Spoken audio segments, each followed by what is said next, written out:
É correto dizer que o templo da igreja local é a casa de Deus?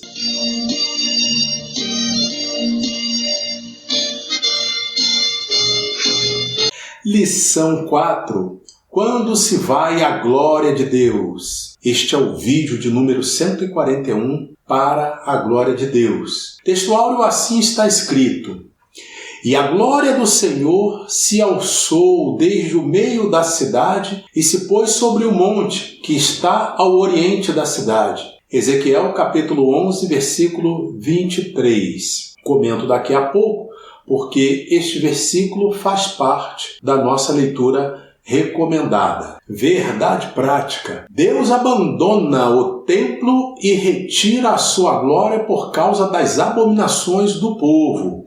As abominações foi tema da lição anterior, lição 3, e nós fizemos essa leitura. Então da semana anterior. Se você estiver interessado e ainda não tiver assistido, poderá fazê-lo se assim o preferir. Sugiro que você assista a essa lição até o final para subir de patamar no conhecimento das Escrituras. Nós vamos dizer aqui coisas que são difíceis de ouvir, que eu mesmo não sei se já ouvi, não me lembro de ter ouvido, mas como Deus está nos revelando e nos impulsionando para falar, então, com fé em Deus, vamos nós. Também lembrar que eu sou o pastor Israel Silva, sou pastor, sou teólogo, sou economista, sobretudo sou servo do Deus Altíssimo, e peço a você para que curta, comente, compartilhe, se inscreva no canal, verifique se sua inscrição está ativa. Precisa estar na cor cinza e grafado inscrito. Se estiver na cor vermelha, você não está inscrito. Dê o like e tudo para a glória de Deus. A leitura bíblica em classe será em Ezequiel, capítulo 9, versículo 3, capítulo 10, versículo 4, versículo 18 e versículo 19. E ainda, capítulo 11, versículos de 22 a 25. Eu acrescentei como leitura, só para ficar o registro, já que vai aparecer também essa expressão, a glória de Deus, da maneira como está sendo falado aqui, em 1 Samuel, capítulo 4, versículos 21 a 22. Então, tudo isso passamos a ler agora, começando por Ezequiel, capítulo 9, versículo 3.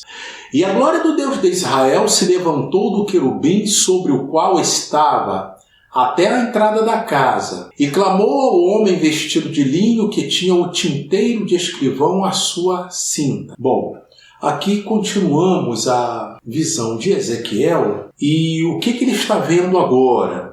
A glória de Deus, que representa a própria presença de Deus, ela ficava entre os dois querubins, que ficava no propiciatório, que é, numa linguagem mais simples, a tampa da arca. E ali ficava a glória de Deus. Foi assim desde a inauguração do tabernáculo e também continuou sendo assim quando Salomão ofereceu o templo ao Senhor. E agora está acontecendo a visão que Ezequiel está tendo de novo. Ezequiel, ele faz parte da segunda leva, do segundo grupo de pessoas, de judeus que foram levados dos judeus para a Babilônia, para a Caldeia. E essa visão está acontecendo entre a segunda leva e a terceira. Ezequiel, então, começa dizendo sobre essas visões que ele, estando na Galileia, o anjo o suspendeu pelos cabelos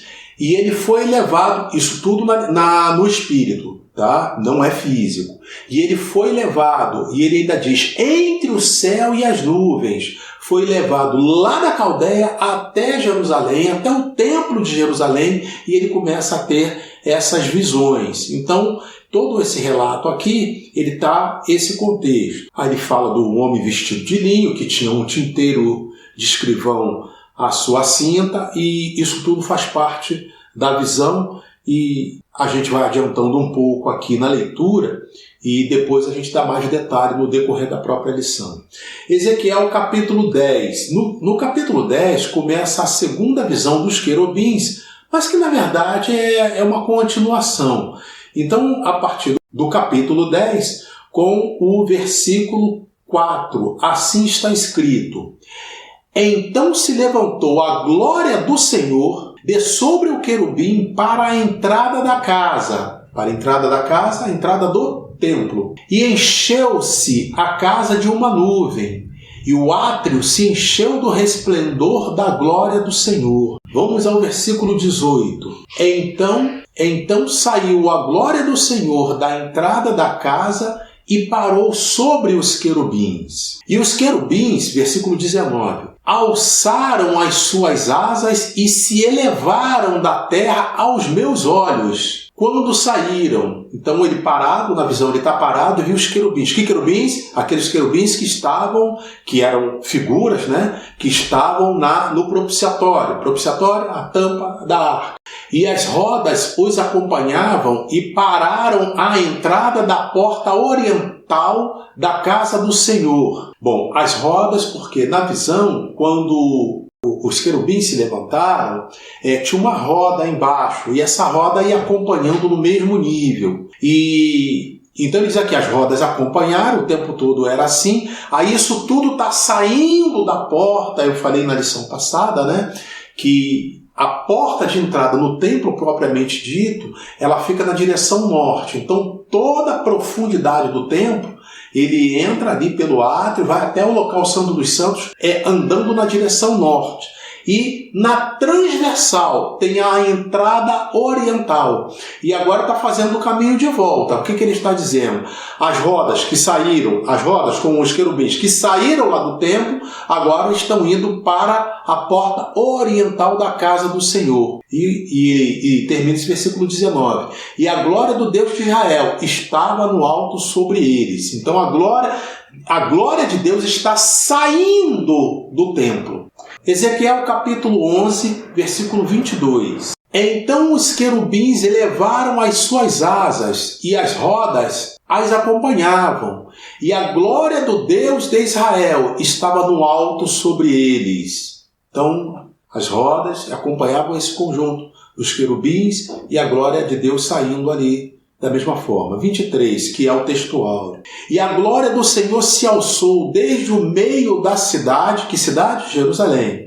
E se pôs sobre o monte. Que monte é esse? Monte das Oliveiras, que está ao oriente da cidade. Versículo 24. Depois o Espírito me levantou e me levou em visão à Caldeia. Caldeia, lá na Babilônia, onde estão os exilados da primeira e segunda leva, pois a terceira ainda vai acontecer. E me levou em visão à Caldeia para os do cativeiro, e se foi de mim a visão que eu tinha visto, ou seja, encerrou a visão. Versículo 25, e falei aos do cativeiro todas as coisas que o Senhor me tinha mostrado. Aí 1 Samuel capítulo 4, tão somente para que fique na lembrança que há uma outra situação de a glória do Senhor saindo justamente nesse contexto do propiciatório. Versículo 21. Mas chamou ao menino e acabou, dizendo: foi-se a glória de Israel, porquanto a arca de Deus foi levada presa e por causa de seu sogro e de seu marido. Bom, quem disse isso foi a viúva que estava em trabalho de parto do filho de Eli. E ela, quando soube da notícia de que Israel havia perdido a guerra e que os inimigos haviam levado a arca do Senhor, então ela disse isso aqui: foi-se a glória de Israel. E o versículo 22. E disse mais: de Israel a glória é levada presa, pois é tomada a arca de Deus. Ela foi levada, aí depois tem a história que a arca ficou lá no templo de Dagon, e Dagon caiu, e ninguém entendia por que a estátua de Dagon caía, e até que eles entendem lá, os inimigos, que era importante trazer a arca de volta, e assim acabou sendo feito. Essa lição será ministrada em 4 capítulos, sendo o capítulo 1 sobre a glória de Deus. Esse sobre quer dizer a respeito da glória de Deus. Capítulo 2 sobre ou a respeito de a retirada da glória de Deus. Capítulo 3 sobre ou a respeito do segundo templo, capítulo 4, sobre ou a respeito do Senhor Jesus e o templo. Então, sem mais delongas, a irmã Isabel aí dizendo que chegou a ficar preocupada. Será que eu estou entendendo certo? Por que o pastor Israel fala sempre isso? Sem mais delongas. É bem parecido com sem mais demoras. Quer dizer que a gente vai entrar direto no assunto. Um abraço aí para a irmã Isabel. Comentário dela, mesmo ela não consegue escrever no YouTube, mas pelo áudio do WhatsApp, é muito edificante e tudo para a glória de Deus. A glória de Deus baixou do céu à terra, primeiramente no tabernáculo, no dia de sua dedicação. Depois disso, essa cena se repetiu por ocasião da inauguração do Templo de Jerusalém pelo rei Salomão. Bom, tabernáculo nos dias de Moisés e esse templo nos dias de Salomão, aí a gente vai ter uma diferença aí de cerca de 500 anos, a grosso modo. Foi quando então o tabernáculo montava e desmontava, né? Aí o povo de Israel conseguiu chegar na terra prometida. Davi teve esse, vamos dizer assim, esse sonho, esse desejo de construir o templo, mas o Senhor disse que não era para ele construir, sim Salomão, seu sucessor, seu filho sucessor no trono. E Salomão fez. Então é disso que estamos falando aqui. Houve essa questão, a glória de Deus, né, baixou do céu à terra. Então, no dia da dedicação do tabernáculo e também no dia da dedicação do templo. O contexto ajuda a esclarecer o sentido do termo, o significado de glória. Nas visões de Ezequiel, glória indica o resplendor pela presença do Senhor. Essa é a descrição feita pelo próprio profeta. O vocábulo hebraico, Shekhinah, geralmente usado entre os crentes como glória, não aparece na Bíblia, porém é frequente no judaísmo. Aí sobre o Shekhinah, você deve ter ouvido, a maioria de você que está acompanhando esse vídeo, deve ter ouvido falar Shekinah, é o que mais a gente ouve. Aí a gente pode considerar até portuguesado, né? Mas como é uma palavra hebraica, eu lembro da minha professora que eu tive de hebraico, ela era judia, e ela dizia que a pronúncia certa era Shekhinah, é um R aspirado que se chama. E ao que parece, segundo assim me contaram, tem no idioma, na fala, né, na língua alemã. Eu não falo alemão, então você, se confirmar aí, pode falar alguma coisa aí nos comentários. Mas a melhor pronúncia, então, é Shekhinah. Como se fala, o que significa, na verdade, a essência de Deus, o respirar de Deus. Ela, a glória de Deus, se manifestou aos filhos de Israel quando Moisés dedicou o tabernáculo a Deus. Era a presença de Deus no meio do povo, que acompanhou Israel nas suas jornadas no deserto até o início do reinado de Salomão. Quando a Arca da Aliança foi transferida do tabernáculo para o templo que Salomão construiu em Jerusalém, a glória de Deus encheu toda a casa. E, da mesma forma, no culto de dedicação do templo. Desde então, ele, o Senhor, se comprometeu em manter seus olhos fixos e os seus ouvidos atentos à oração nesse templo de Salomão. Mas essa promessa nunca foi incondicional e parece que o povo havia se esquecido disso. O que o autor quer dizer aqui? Essa promessa de Deus sempre manter os ouvidos atentos à oração que se fizesse no templo nunca foi incondicional. Foi o que?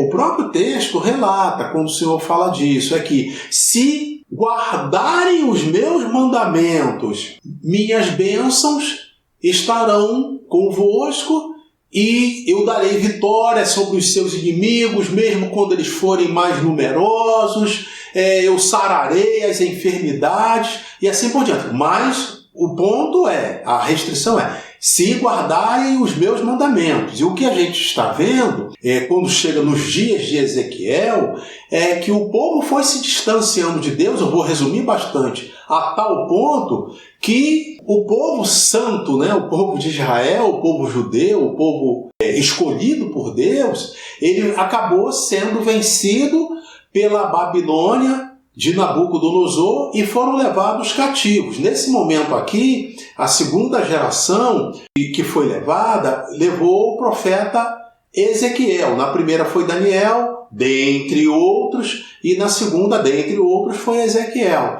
E vai haver ainda a terceira retirada, a terceira leva, que aí será quando a Babilônia, o exército de Nabucodonosor, vai quebrar tudo, vai quebrar o templo, vai incendiar a cidade, vai acabar com tudo, vai transformar Jerusalém num caos e, além disso, vai matar muita gente. Então, nesse contexto aqui, vamos prosseguir. O resumo desse capítulo 1 é que a expressão glória de Deus aparece no livro de Ezequiel como presença de Deus. Capítulo 2, sobre a retirada da glória de Deus. Sobre aqui é a respeito da retirada da glória de Deus. Essa retirada aconteceu em alguns estágios. O primeiro estágio, a glória se levantou do querubim sobre a arca da aliança. O segundo estágio, passou para a entrada do templo, ou seja, a glória ficava entre os querubins lá no local santo dos santos e era a parte, vamos dizer assim, mais profunda do templo, já que se entrava, né, pelo átrio e depois tinha o lugar santo, e o santo dos santos era o terceiro ponto do templo, assim propriamente dito, do templo fechado, do templo coberto. Então ela veio saindo de lá, é isso que ele está falando, até chegar nessa porta de acesso, né, de entrada e saída. A terceira etapa pairou sobre os querubins e aos poucos afastou-se completamente do templo. E a quarta etapa, por fim, a glória de Deus se pôs sobre o Monte das Oliveiras. O profeta Ezequiel está se referindo aos dois querubins do propiciatório da Arca da Aliança, ou às 4 criaturas da visão inaugural do capítulo 1. No capítulo 1 de Ezequiel, ele diz que viu 4 criaturas ali. Essa dúvida o autor lança e ele mesmo responde. Qualquer que seja a interpretação, a verdade é que isso indica a retirada da presença de Deus. Essa nuvem está associada à presença pessoal de Javé durante a peregrinação do deserto no tabernáculo, permanentemente desde a inauguração do tabernáculo e, finalmente, no templo. Essa presença divina atingiu o seu clímax com a manifestação do Filho de Deus. Abre aspas. E o Verbo se fez carne e habitou entre nós, e vimos a sua glória, como a glória do unigênito do Pai, cheio de graça e de verdade. Evangelho de João, capítulo 1, versículo 14. Um resumo desse pedaço aqui pode ser dado por Ezequiel viu a glória de Deus partindo do templo para o Monte das Oliveiras. Dali, ascendeu ao céu, ou seja, subiu ao céu, para retornar no fim dos tempos, no templo do milênio. Quando Jesus retornar, ele vai retornar em Jerusalém e ele vai governar todo o planeta a partir de Jerusalém, e Jerusalém terá, então, o templo do Senhor. A glória de Javé pairou sobre os querubins e aos poucos afastou-se completamente do templo. O profeta contempla essa glória se levantando da porta e se movendo para a carruagem-trono que estava parado para descer em cima dos querubins. Nessa visão, Ezequiel acompanha a glória de Deus flutuando sobre os querubins e vê a carruagem divina se mover para a porta principal do templo, para a sua partida definitiva. A saída da glória de Deus representa a retirada de sua presença. Com isso, se aproxima a destruição do templo. Essa casa foi destruída pelos caldeus em 587 a.C. Abre aspas, no mês 4, aos 9 do mês, fecha aspas, que corresponde a 14 de agosto de 587 a.C., evidentemente. A presença de Deus no templo era privilégio de Israel, mas isso exigia responsabilidade, de modo que a glória de Deus não podia habitar com os pecados do povo, mas a casa de Deus era profanada com as práticas pagãs mais abomináveis. Na lição passada foi justamente sobre essas abominações. A primeira parte do livro de Ezequiel, ele falando que ele foi levado para lá em espírito e aí o Senhor mostrou para ele as abominações que faziam do templo, tanto mulheres quanto os homens. Ezequiel viu a glória de Deus partindo do templo para o Monte das Oliveiras. Dali, ascendeu ao céu para retornar no fim dos tempos, não mais no templo de Jerusalém, mas no templo do milênio. Com a retirada da presença de Deus, o templo ficou vulnerável, juntamente com a cidade de Jerusalém. Interessante que o Monte das Oliveiras é também o local da ascensão de Jesus. E eu acrescento, além de ser o local de sua descida, segundo está escrito em Atos capítulo 1, versículo 11. Um resumo desse capítulo 2 pode ser dado por: a retirada da glória se deu mediante a retirada do querubim da Arca da Aliança, deslocando-se para o Monte das Oliveiras. Capítulo 3. Sobre o segundo templo, ou a respeito do segundo templo. Ciro, rei da Pérsia, baixou o decreto que pôs fim ao cativeiro de Judá em 539 a.C. e pouco tempo depois partiu de Babilônia a primeira leva de judeus de volta para Judá. No seu decreto de libertação, o rei incluiu a reconstrução do templo em Jerusalém. O segundo templo, conhecido como o Templo de Zorobabel, foi inaugurado no 6º ano de Dário, que corresponde ao ano 516 a.C. Eu acho que eu vou dar uma explicação aqui para poder ajudar. Rei Ciro, rei da Pérsia. Aí a Pérsia, o Império Persa, venceu a Babilônia. E aí, cumprindo-se uma profecia do profeta Isaías de 200 anos antes, Isaías profetizou até o nome do monarca. Está lá no livro de Isaías. Ciro, que haveria de libertar o povo de Israel. Então ele deixou que o povo saísse e ainda apoiou a reconstrução do templo. Então aquele templo construído por Salomão foi reerguido. Aí é o que a gente passa a chamar de segunda casa, que foi reerguida nos dias de Zorobabel, porque Ciro aí deixou que os judeus se organizassem, permitiu, ele era o imperador, ele tinha o domínio militar sobre a região, e ele permitiu todos esses benefícios ao povo de Israel. Aproveito para dizer aqui que eu entendo essa atitude do rei Ciro como um dos grandes milagres que Deus operou no coletivo para o povo de Israel. Então é isso que está sendo falado. E isso vai dar-se o quê?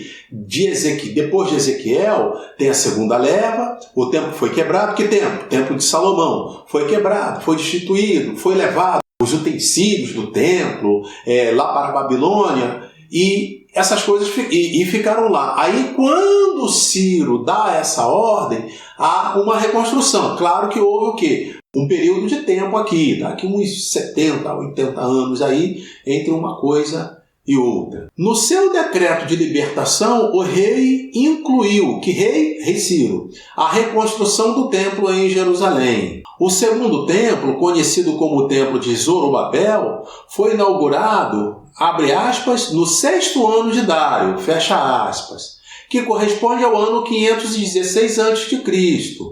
Não era uma construção com a mesma dimensão e beleza arquitetônico da primeira casa. Não dava para comparar com o Templo de Salomão. O pensamento no período pós-exílio era de que o retorno da glória de Deus era escatológico. Bom, então, não tinha a riqueza do Templo de Salomão. O templo que Salomão construiu tinha uma quantidade enorme, por exemplo, de ouro, só para ilustrar isso aqui. E esse ouro foi levado, quando ele foi destruído, foi levado para a Babilônia. Então agora o rei deu ordem, apoiou que se fizesse essa reconstrução, que vai ser esse templo de Zorobabel, seria o segundo templo.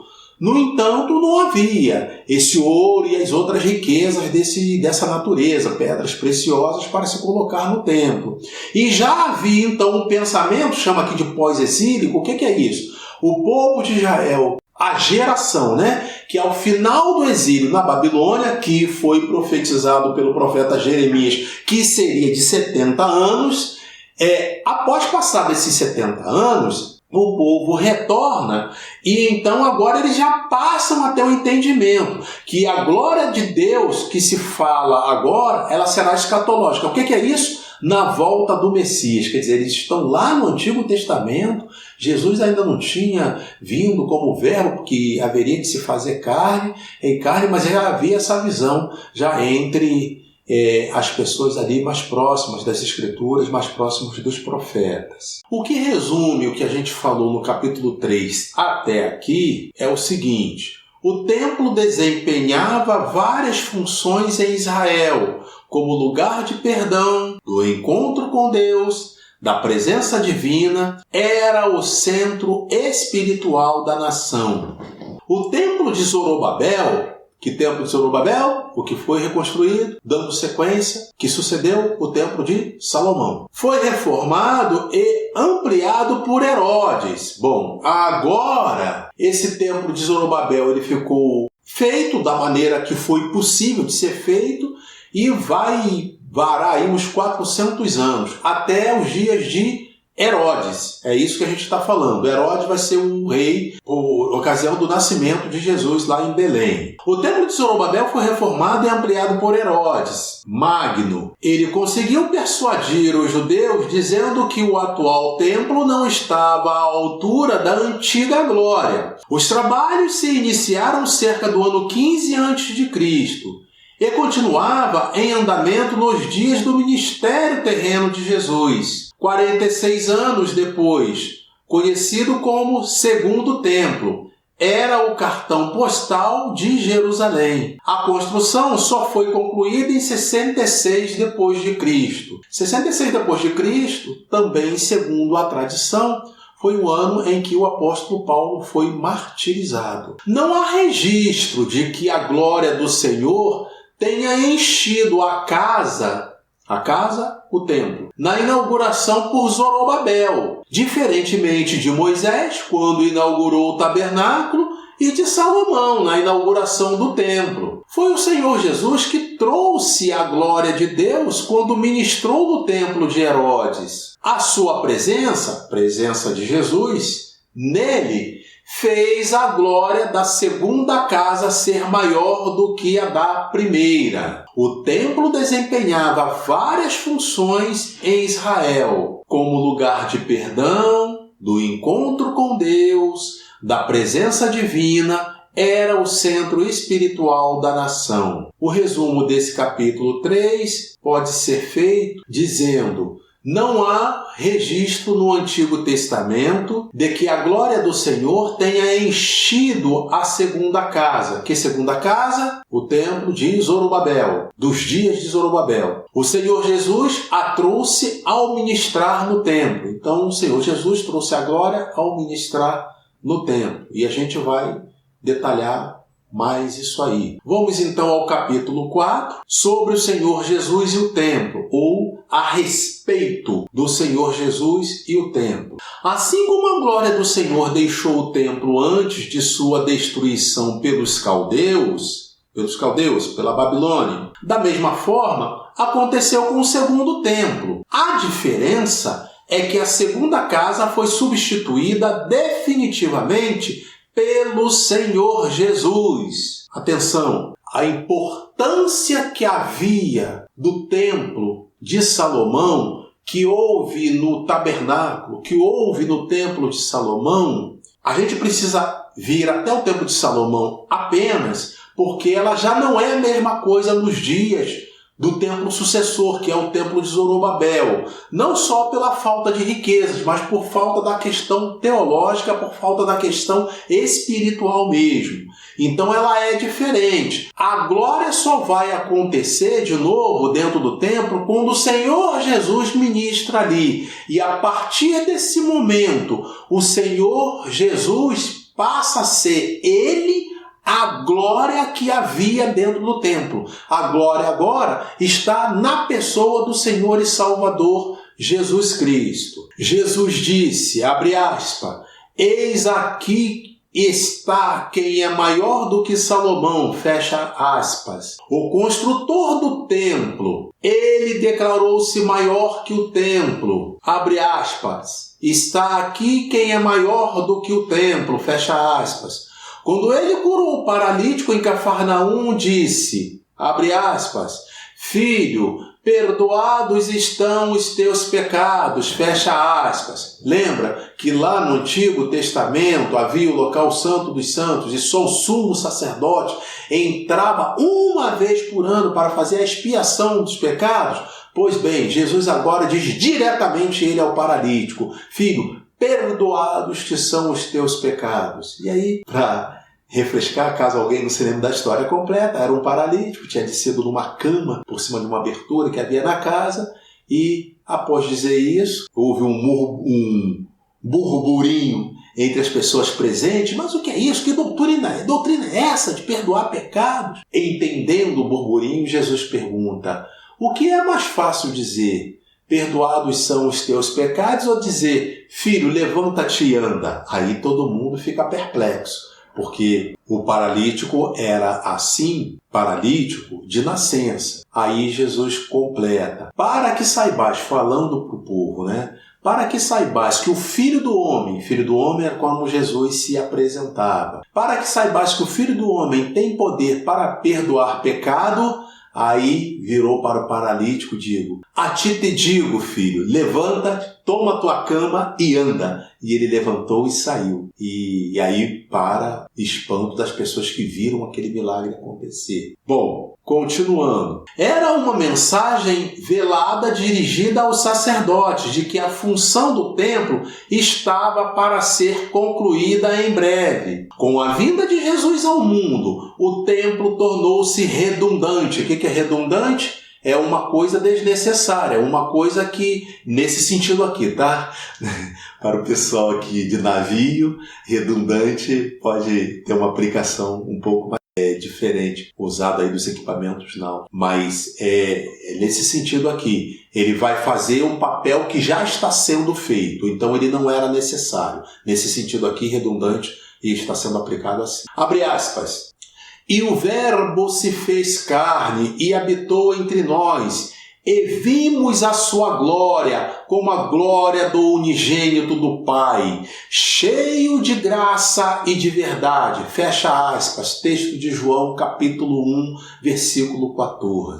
O que o Senhor Jesus vinha ensinando na última semana do seu ministério terreno, ele falou diretamente, abre aspas, não ficará pedra sobre pedra que não seja derribada, fecha aspas. Ou no outro livro, abre aspas, dias virão em que se não deixará pedra sobre pedra que não seja derribada, fecha aspas.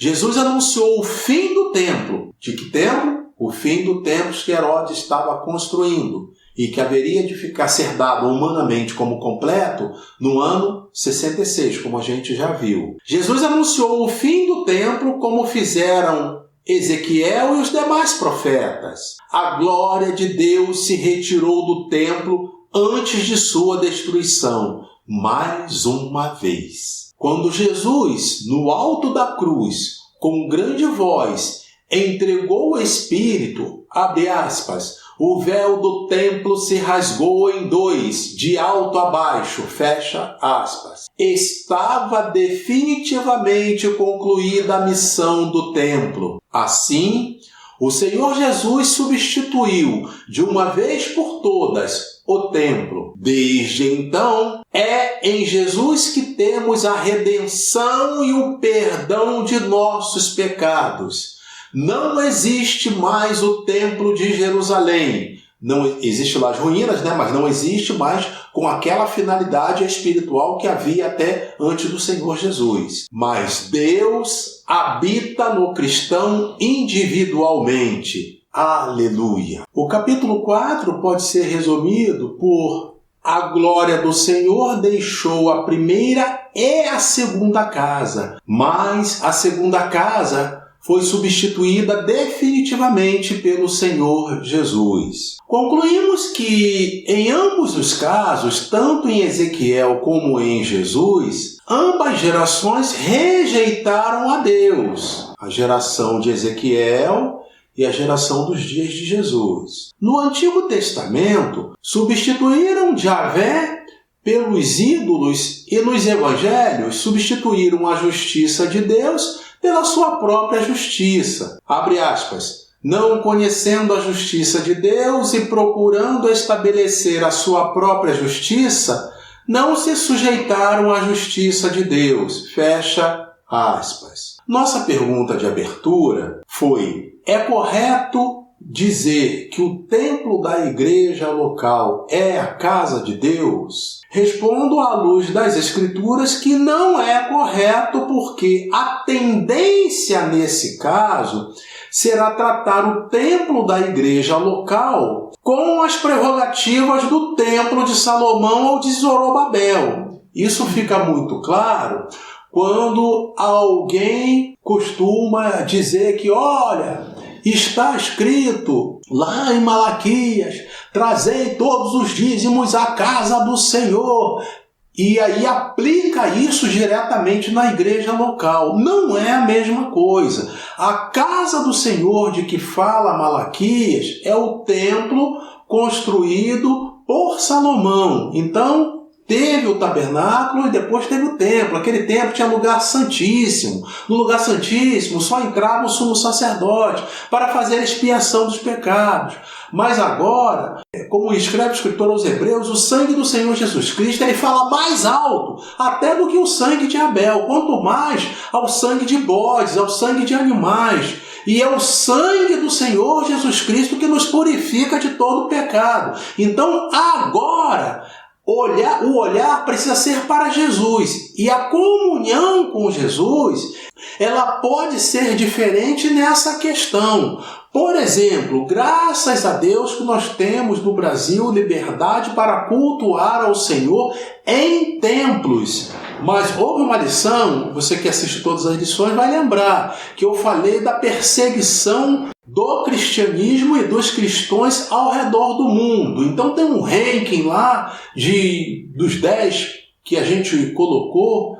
A Índia ocupa o 10º lugar e vem cada vez, e vai piorando cada vez que vai descendo, 9º lugar, 8º lugar, e assim. E a gente dizia o quê? Que há lugares que as pessoas não têm templo para cultuar ao Senhor. Eles se reúnem, os irmãos que se reúnem, quantos podem se juntar, em determinados locais variáveis, na própria igreja primitiva, após ali o martírio do apóstolo Paulo, quando começa a perseguição forte aos cristãos, os cristãos se reuniam nas catacumbas. Catacumbas de Roma. Existe até um livro que eu recomendo para você, Catacumbas de Roma. Era ali que os cristãos se reuniam. Então tudo isso para dizer que hoje a gente tem essa liberdade no Brasil, graças a Deus por isso, e que isso seja conservado pelo menos até quando o Senhor voltar, mas graças a Deus por isso. Mas essa não é a única forma da igreja do Senhor funcionar. Aliás, é outra coisa que a gente precisa resgatar. Sempre ou quase sempre que as pessoas falam nas prerrogativas da igreja, é comum misturar aqui duas coisas.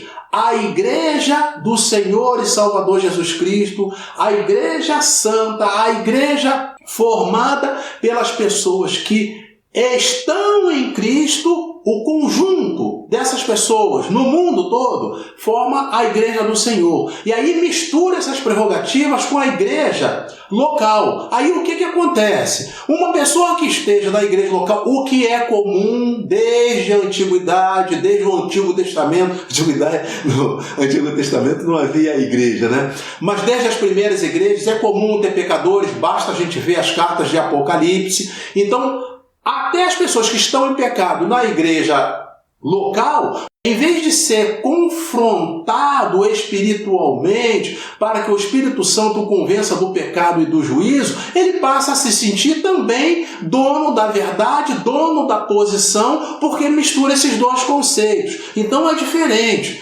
Templo, casa de Deus, até a chegada, até o verbo se fazer carne, como está registrado no início dos evangelhos, a gente deu aqui capítulo 1 do Evangelho de João, versículo 14. Até aquele momento ali, o templo tinha uma finalidade, depois não. Tanto é que a gente leu também aqui, a gente falou aqui, quando o Senhor entregou o seu Espírito, diz a Bíblia que o véu se rasgou. O que é isso? O véu era uma cortina que havia no templo. Que templo? O templo de Herodes. Templo de Herodes, aquele que ele quis reformar e dar uma roupagem, um brilho maior, brilho humano, de construção, de arquitetura, maior do que havia no templo de Zorobabel. Então ele pegou esse templo e deu essa ajeitada. Pois é, o véu se rasgou, o véu separava o lugar santo, o lugar santíssimo, que era onde entrava o sacerdote. O que significa isso? Não tem o hino que a gente costuma cantar? O véu que separava, já não separa mais, a luz que outrora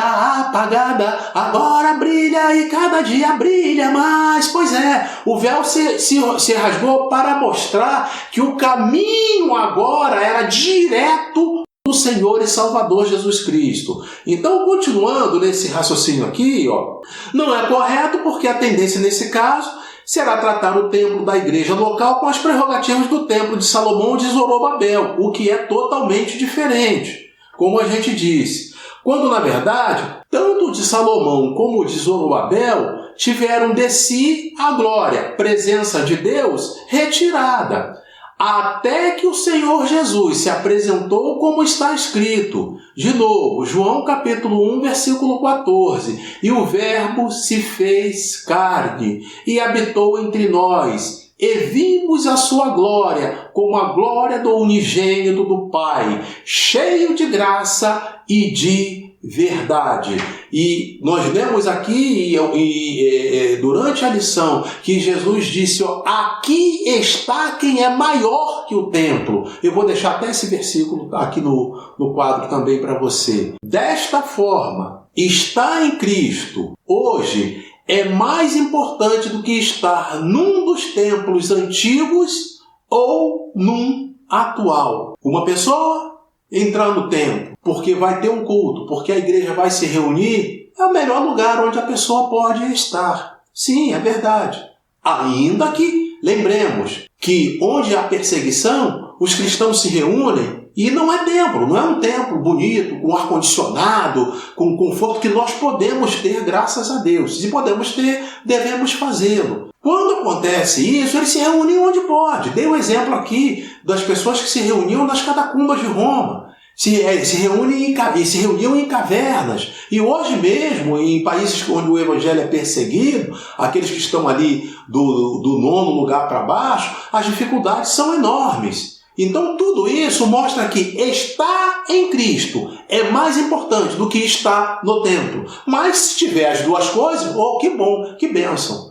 Mas a ausência do templo não invalida a salvação. Isso é muito importante que fique claro. Se você chegou até o final, curta, comente, compartilhe, se inscreva no canal, verifique se sua inscrição está em cinza, está ativada, grafado inscrito. Dê o like e Deus abençoe você e sua casa. Em nome de Jesus. Amém!